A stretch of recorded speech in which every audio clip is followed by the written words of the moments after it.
on, and we're going to start with Congressman Mac Thornberry, as I mentioned, a member of the House Armed Services and Intelligence Committees. Congressman, what is your reaction?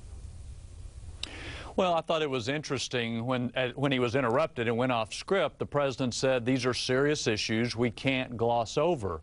And yet he also seemed to say in the speech that we can finish defeating al-Qaeda and get back to a pre-9/11 sort of mentality. Well, that's kind of glossing over, I think, a lot of the details. Even on Guantanamo, he said if we're just committed to closing it, then we can work out the details later about what happens to the people there and so forth. Well, that's kind of glossing over what's been the holdup. Congress has not had confidence that the administration has a plan on how to do this consistent with our security, and that's why Congress has resisted the president's call so far. You talk about glossing over the threat from al-Qaeda. He did talk about at length what a lot of counterterrorism officials believe, that the threat from al-Qaeda per se has been diminished significantly, and now the threats are in different tranches, if you will, these regional organizations like al-Qaeda in the Arabian Peninsula, other smaller groups such as the one that took the BP Center hostage, and then, of course, homegrown terrorists. Do you disagree with his assessment that al-Qaeda, as it existed as a threat to the U.S. before 9/11, has been diminished significantly? I think it has definitely evolved into something different. I don't think, though, that we can dismiss core al-Qaeda as being defeated if we are out of Afghanistan, because then they have a chance to regroup. But I think the broader point is correct.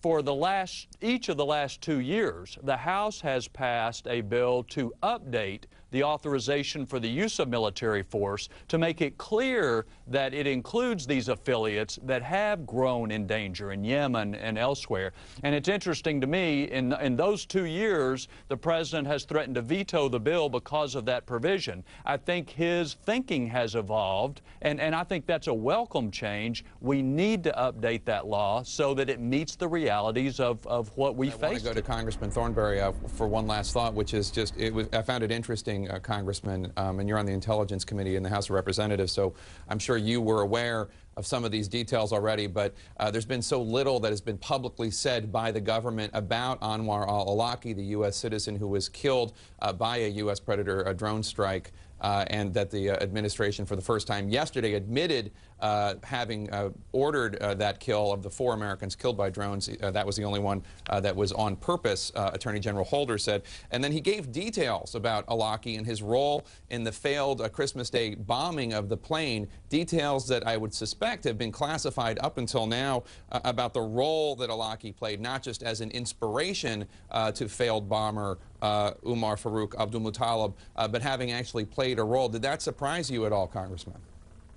Well, it surprises me a little, and there may well be additional classified information on his activities that has not been unclassified yet. And so I think in that respect, the president's trying to explain when there is a real threat out there, we've got to take action to deal with it. But I want to go back briefly to this point. There's some specifics the president can follow up on. For example, there is a bipartisan bill in Congress now to increase the oversight over these lethal drone operations and capture operations that, again, has bipartisan support. If the president would endorse something like that, I think it would go a long way to building trust that he is willing to have that independent oversight from Congress looking over the details of these actions in a classified manner. But I think that helps build trust in the public that somebody else is looking at this, and I think he needs to do that. All right, Congressman Thornberry, thank you.